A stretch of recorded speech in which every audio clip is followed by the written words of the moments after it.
wellnesscouch.com, streaming wellness into your lives. Welcome to Nourishing the Mother, featuring your hosts Bridget Wood and Julie Tenner. Hello and welcome to Nourishing the Mother. I'm Julie Tenner. And I'm Bridget Wood. And this episode we're talking about family dynamics, the juicy topic of everyone pushing our buttons, which I think is ultimately what happens in a family.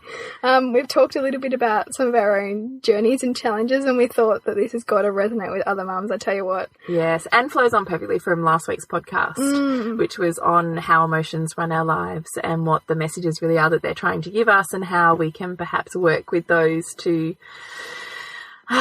take away some of that charge and that angst and produce some healing and some insight out of it. Yeah. So really working from that, we wanted to look at, I suppose, how perfect a balance is in a family.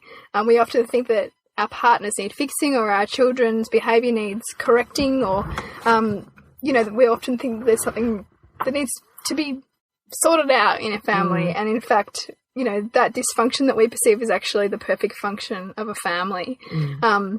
There's one of the universal laws that we often sort of talk about is the Law of Polarity, which is kind of that idea of right and wrong and good and bad and light and dark and both sides of everything. And that you can't have one without the other. That's it, that both are necessary for growth, both are necessary for evolution.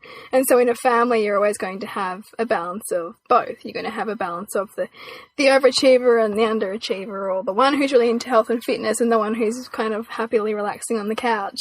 And you can really, when you start to ask the question, if you find that you're really ambitious, well, what kind of role is your partner playing at the moment? Are they kind of relaxing into things a bit more to create the space for you to go out and do that? And doesn't it even just having that insight take away, the stress and the judgment? That's a big one, I think, because I've been in this trap too of thinking, why isn't my husband more ambitious like this? That's exactly where my head went too. Yeah. And in fact, I realise now that if he was, I couldn't be. Yes, I love that. Oh, it's actually perfect that he's my opposite because it allows me the space to be able to do and be what I want to do and be. Yeah, because often we can compare, particularly when we might be learning something or kind of moving into a certain direction, we might end up comparing people in our family to the other people that we're spending time with and thinking that they need to be more like that. Yeah. But in fact, if they're already more creates disharmony and judgment and friction. And you're not grateful for them. And no gratitude and shutdown of sensuality, communication and emotion, which is so corrosive in a household. And particularly in a relationship. So it's an interesting one because, we don't need our partners or children to be anyone other than who they are. And in fact, anything that we're perceiving in them anyway is something for us to learn. It's not a behaviour that they're particularly doing. You had that amazing quote, something about that the people we live with are the people we've chosen for the most growth or something. Wasn't there some quote or something I'm having a flashback to? Oh, something like that, I'm sure. It was something like that. Anyway, the whole purpose of it being that universally it's perfect that we're with our family, whatever family it is that we've grown up in and consequently as adults chosen to be born into or married into, because of what those insights bring us in our own spiritual growth, and that the person we're living with is the person that provides us the most spiritual because growth. they're a direct mirror. Yes. The family unit actually offers us the most amount of growth as people because it's being held up to us every day. We are being held up to ourselves closely every day, and it takes work. It takes work to, keep a relationship going, when there's temptations outside the relationship or, when there's just our natural animalistic tendency to want to kind of pursue the instant gratification. You'll look at any friends of yours or any, maybe if you've got parents who are still together, it takes work. It takes work to sustain those kinds of long-term relationships because that person is reflecting you to yourself. And what happens when it gets too hard? And there's this interesting when we live in a society where it's a 50%, maybe even more in, I think it is in America, divorce rate. Yeah. Because there isn't the need to stay in a relationship the way that there used to be. And so if that mirror is a bit too real and we're not the person that's looking at it that way, it's their fault. Yeah. It's got nothing to do with me. They're behaving like this. And because nothing's then ever it's easy to detach. It is. It's easy. I mean, that's the thing, you'll hear of people talking about, that woman, that, she always gets that same kind of man. You know, you'll either a girl will kind of go after the same kind of man that her father was, or that she'll keep attracting in the same kind of relationships, you know, that kind of same kind of destructive type relationships. And in some ways it's kind of beautiful because that's her learning. That's the learning. Because until you're clearing that, you know, addiction to that kind of relationship or that kind of charge that it's bringing up for you, you're going to continue to bring that experience in until you learn to love it, until you learn to own the part of yourself that person's trying to get you to own, which can be enormously it's a challenging concept to get your head around, but ultimately we're all here to grow, and we are creating the experiences that we require to do that. And those experiences often, you know, are the most kind of high pressure within that family unit. I mean, I notice even in my own family, you know, I laugh now because I start to observe some of the, you know, the patterns going on. Like, I used to be right into politics and my mum would be like, oh, don't even talk to me about it. And then, you know, just tonight she was telling me all about this, you know, Tony Abbott versus Malcolm Turnbull thing, you know, this, you know, our Australian prime ministers have just massively changed. And I found myself thinking, why are we talking about this? I'm not interested. And then I'm like, oh, that's so funny because now mum is and I'm not. And, you know, that's just the natural play of things. Yes. Yeah, it's just... And then it's a constantly evolving process. So it's never stagnant because as soon as something shifts for you, it shifts for everybody that you're living with. That's it. And, you know... And it peels back the next layer, for the next thing, for the next mirror, because for the next, you know. Because it's never gone. No. You know, it's never gone. Like, it's always one thing I find with my husband. Like, I'll often, you know, feel like, oh, he doesn't want to, you know, deeply connect. You know, why is he kind of not wanting to... I feel like that is such a common thread in so many marriages. Yeah. You can't deeply, soulfully connect with me. Yeah. But then I'm you like... can't give me everything I need. But where am I not giving that? Because ultimately he's playing a role and I'm just perceiving it this way, you know. And it's been interesting because I've noticed a lot, like when I'm kind of down or, you know, kind of a bit absent, he'll do everything he can to bring me back in. Like, he'll do extra things for me or he'll just say certain things and it's his way without having to be outwardly saying, you know, let's go and have a talk. Or let's kind of, you know, what's going on. It's like the languages of love. It's an act of service as opposed to being verbally communicating. Yeah. Verbal communication in an eye-to-eye, very feminine space is incredibly difficult for most men. And I think also we expect them to fit this, you know, paradigm that we kind of say is the connected man or the awakened man. Yeah, the awakened man, the spiritually awakened man. It's a new concept, isn't it? It's how we're viewing men now, that they can connect with their feminine and be comfortable with that, but at the same time be shades of grey masculine. Yeah, that's right. Which is an enormous amount of pressure to put on a man, you know, to project our way of...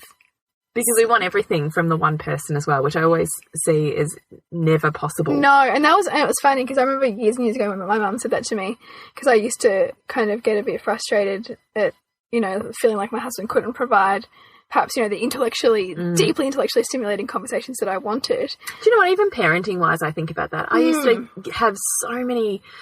not arguments with my husband, but internal arguments in my head and frustration with the fact that I couldn't share parenting ideas and philosophies as I was learning them with him. So, you know, interested. He doesn't want to read those books. Yeah. I kind of don't want to. I want to fall asleep. And so you're like, but I want someone I can talk to this about. I want to read this chapter and then I want to hash it apart with you. I want you to pull apart and we'll have an intellectual conversation and we talk about the pros and the cons and how we're going to, you know, implement them. Why won't you do that with me? Yeah. I so know that. Yes, I so know that. It's so funny. And then my mum said something to me. She's like, you can't expect your partner to be everything to you. You know, that you need, it's really good to have other people in your life. It's the village again. You know, it, you know, and love that, and love that let your partner be all that they are and can be to you, and not see that anything's missing, because there's so much richness that they're providing you that fills you up and helps you grow and gives you space to seek out those other relationships that will help you grow in those other ways. It doesn't have to be all from that one person. And if that one person gave you everything, you also wouldn't seek outside of that one person. No, and you know, what would that then mean for your broadening your viewpoints and broadening your growth beyond that unit? You know, because, you know, what's lovely about... And we're social connecting creatures. We are. And what's beautiful about building those networks out and having those broader connections is that you then bring that richness into your marriage and into your partnership and family. You know, we can't expect them to be everything to us, and we almost sell ourselves short and sit in a place of ingratitude to them by expecting that they could be all those things. Which can be... So if they're not those things and we're feeling frustrated about it, what would you say? Well, I think if they're not those things, then we're comparing them. So if we feel like that they're not X, Y, Z, well, then what are we comparing them to? Because we're obviously seeing that whatever we're comparing them to is better than what we think that they are. So it means that you're seeing something else as kind of better outcomes or better traits, which is not really true. It's just one-sided. It's seeing them as, you know, something seeing a fairy tale as opposed to it's a bit of a fantasy, isn't it? Yeah. It's a fantasy, and you get too hooked up on a fantasy, and you'll breed a nightmare. You know, because you've got to have that polarity. Yeah. And no fantasy doesn't have a nightmare. Exactly. I don't know if that made sense what I said. But yeah, but you're right though. But there's always two sides, and so you get it's that same thing. You know, like when you're a teenager, and you know, I wrote a post about this just recently. You know, going back to, you know, what I could say to my 16-year-old self if I sat down next to it, if I pulled up, which you are posting on Facebook. Yeah, which I'll post. And I really thought about that idea that, you know, so many boys I would chase after, you know, based on some fantasy, and if I ever did catch them, which I didn't really catch many of them. They just shattered it. It was completely shattered because I was holding up an unrealistic expectation it was an illusion. For them to be one way, which is not fair on myself to string myself out like that, and not fair on them because it's expecting them to be superhuman, which is not real. Or just not authentically who they are. Exactly. And I mean, it's the same thing with an infatuation. You infatuate someone or something and you're ultimately going to resent them because you can't. Infatuation's not sustainable. It's kind of a, you know, an ecstatic kind of animalistic behaviour as opposed to a behaviour that's poised and kind of present and in a state of sort of gratitude. So the families will often do that for us. You know, if we've got a kind of fantasy that we're running about something outside of us or, you know, in our world, then quite often you might go home and you're so excited to tell your partner about something and they won't be that enthused and you'll be like, why aren't you excited about this? You know, and you get really judgmental, like, you know, that you should value this too, this is important to me. But they're actually bringing you back into balance. You know, they're actually getting I love that because I've had this very conversation with you about even just the dynamic between my husband and myself, that him and I joke about it, that I'm the, what's the word, the creative, looking to the future, next thing, you know, creating, and he's realistic. I'm like, oh my God, you know, this business that I've just done, that's it. It could be amazing. It could go worldwide. And he's like, okay, but how are we going to make basic costs today? Yeah. Don't be such a realist. I want you to just get involved in the fantasy and just please, just leave it in a moment. Just let me run. Come on. You know, and so optimist and realist, we often have this, you know, banter between us that he's such a realist and I'm such the optimist that we are literally at either end of the polar scale. And I remember one day saying to you, why can't he just, you know, get on that boat and just, you know, get happy with me even just for 5 minutes? And you said to me, but don't you think that's kind of perfect? Because how out of balance would you be if you had two of you? Yeah. And I was like, oh my God. Well, the thing is, if you had two of you, you know, I often think sometimes that these are the couples who kind of have no responsibilities. They just travel around the world. Like, you know, they kind of live this idyllic, you know, like kind of Peter Pan, perhaps. How sustainable is that, though? Well, that's what I wonder. You know, I don't know. Because ultimately, like, love and the long relationships are as a result of, you know, the perfect blending of complementary opposites. So a crossover of just enough of the key values that are important, but enough different values to help each other become soul growth. Yeah, the soul growth. You know, so, you know, like I noticed with my husband, you know, he's quite logical and really good at maths and just thinks that way, and I don't at all. So he helps me to grow in that area and kind of makes the family work in that way, whereas I bring that analytical mind and the questioning, the ambition, the, you know, kind of constantly wanting to philosophize, which he's not so interested in. And it's just so interesting to see that actually that really serves. I don't need him to be any more like me than I need to be like him. That the two of us are actually perfect in this relationship and in this family for our, you know, optimum growth. And I think as soon as we can start to see what each other brings to that relationship, to the family dynamic, we don't ask anything more of our partners than just to be themselves, which is all we should really ever ask of them. And that the opposites are perfect, as opposed to being, I don't know, challenging for you in some way that creates angst. Yeah. And it's actually, there's a perfection in those opposites. Yeah. And I mean, even in parenting, because I think parenting can often be something that, you know, you can disagree on. But if we accept the notion that in the law of compensation, there's nothing missing, and that there's also both support and challenge in any moment, because you need both to grow, then ultimately, in any moment when you've got your children and they're pushing buttons, one of you's going to be more supportive than the other. One of you is going to be more challenging than the other. You know, you're both going to be tempering the way that you treat your child based on the other person, because there's that conservation happening within that family unit. So, you know, and I even laugh at this because I noticed the other day we're at my parents' place, and this whole concept extends beyond, you know, your immediate family to your more extended family. It applies to any kind of unit, whether it's, you know, a team at work. You know, you always have the overperformer and the underperformer. It applies in communities. You know, you'll always have kind of the group that are not in conflict and the group that are more in conflict. You'll have the person to rock the boat, just to kind of keep the whole group growing. And I mean, even in countries, you know, you'll have the overpowered and the underpowered. And so nothing's ever missing in any kind of system. There's both of those things happening at one time. And that having, in inverted commas, the negative experiences actually allows the positive to grow. Yeah. Essentially, isn't it? So the person that's rocking the boat in that unit is actually providing the impetus or the opportunity for others to band together to create connection or to move forwards in a direction. Yeah, and I mean, if you're looking at a broader group, like, you can't, there's always both war and peace. Like, so you're either going to be, families are either at war within themselves or at war against somebody else. And I mean, war is a strong word, but usually there'll be could be harmony between me and my husband, but disharmony between us and the in-laws. Yes, that type of thing. Exactly. So, you know, if you've got a massive issue with your in-laws, and it kind of, you know, that might be annoying, but it probably also creates a sense of connection with yourself and your partner, almost, or them and us. Yeah. You know, so those things can actually serve. So what's the positive out of that situation itself? What are the benefits? Because you take away that conflict there, and it creates space for the conflict or the challenge to be moved somewhere else, because it's always changing form.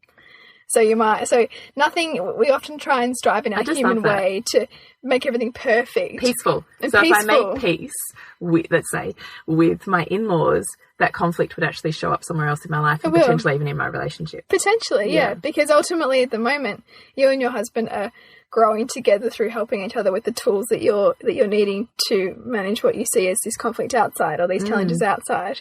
And that's really bringing some richness to your relationship and to your family. And yes, you've got these challenges, but then they're never going to go away. So the more you can... They just shift. And so the more you can see them and be grateful for them and see the benefits of them, the less that it'll charge you, and the more you can see it for what it is. Yeah, the less it runs your story. The less, unless you're kind of, perpetuating at its mercy. Yeah. It's so interesting. It's fascinating. I just love this concept. Yeah, it's real. And there's a book, which I think you're in the middle of reading. There's a woman called Lillian Grace who's an author, and she's written some great books for it's like teenage fiction around universal laws, and it just explains in such a kind of easy to understand way.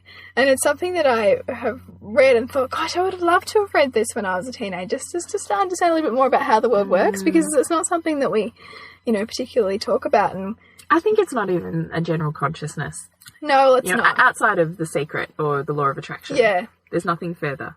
No, and I mean, even the Law of Attraction, you know, people talk about vision boards and this and that and the other. And yeah, those things are effective, but I mean, they're only ever effective if they're accompanied by action. You know, I think there was some joke about some lady, like, you know, reading The Secret and then going, hey, you know, like, I've wished every day for my $1 million. Where's my $1 million? You know, because I haven't attracted it yet. Yeah. You know? Actually, do you know, I was thinking about this concept actually as well. It was that person who sits there, that friend that goes, oh, you know, I really want a bike.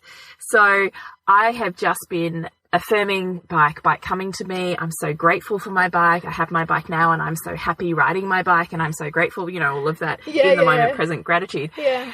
And I was sitting there going, okay, what are you actually doing about getting the bike? What steps have you actually What taken? steps have you actually taken? Because, you know, God or the universe didn't just hand Noah an ark and say, here you go, my friend. He gave him the resources for him to do it himself. And I kind of thought, oh my goodness, I get that as a concept.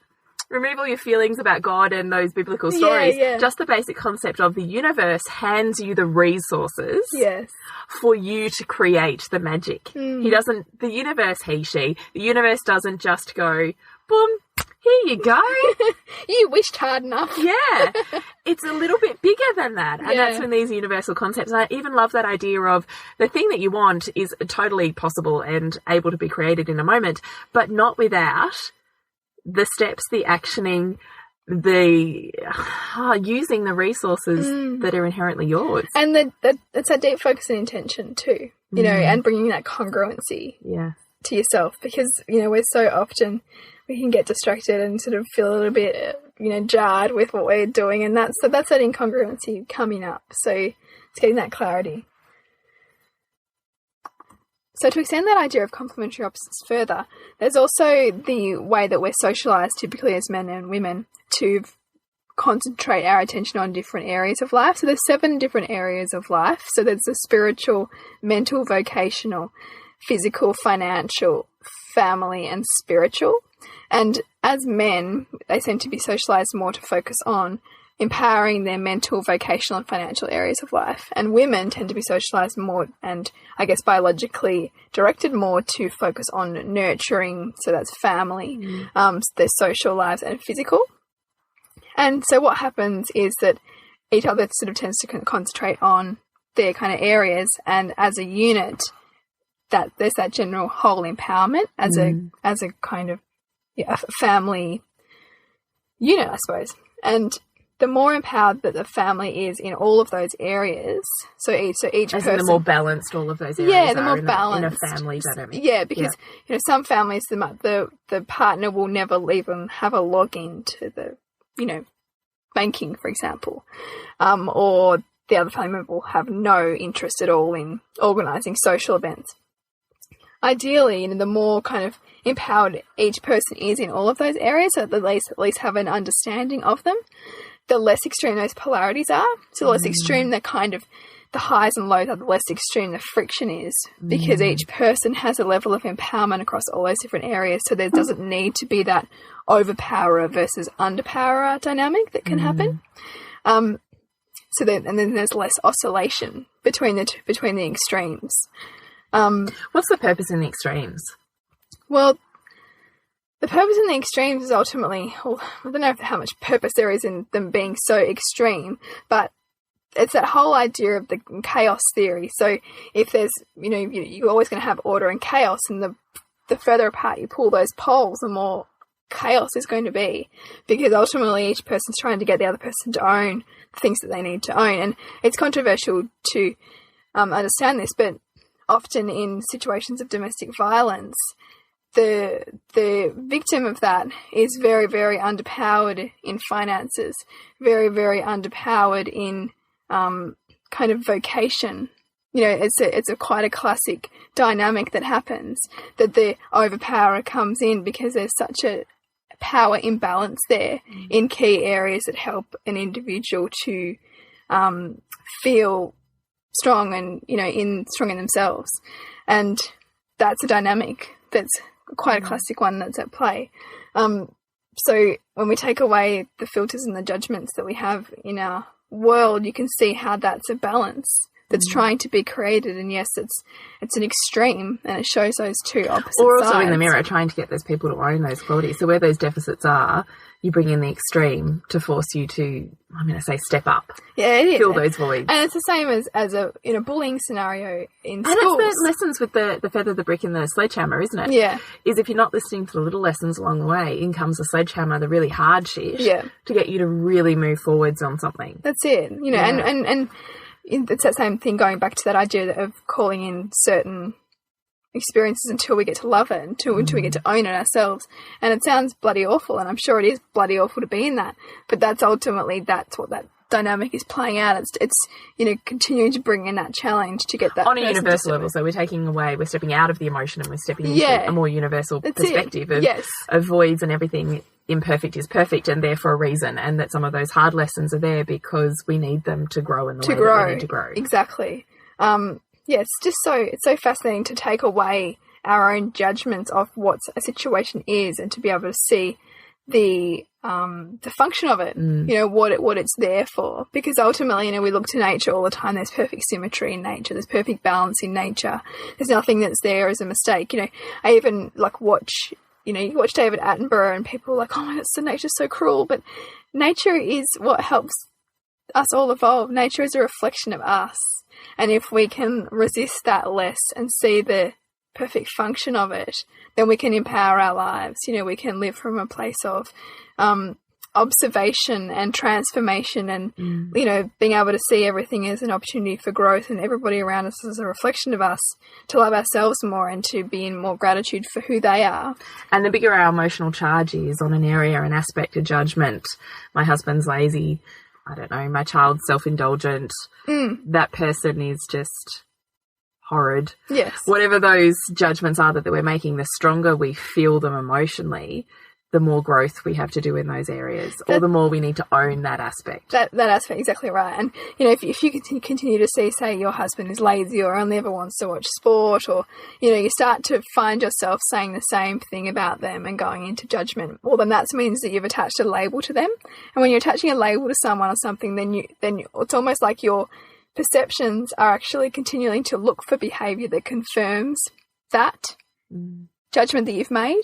So you're actually now not even wanting to see anything that's outside of that. You just want to consume any other interaction with them that reaffirms that you feel that they're that. And so what you need to do is to actually look for the other side and see where they're not that. So where are they not lazy? Because they're equally both, because we all are. Sometimes I'm lazy. Sometimes I'm really not lazy. You can't not be all things. And so once you can start to see all the times that they have acted in the opposite way, then you've labelled them. You sit in gratitude then. You sit in gratitude and you start to see that they are no more lazy than not lazy, and it allows you and to... And that them being the way they are serves you. Yeah. And how does it serve you? How does it serve you? You said... both the hard stuff and the good stuff. So the good stuff serves me in these ways and it's all really positive and la-di-da. Yeah. But by them being like this, it forces you to be like this. Yeah.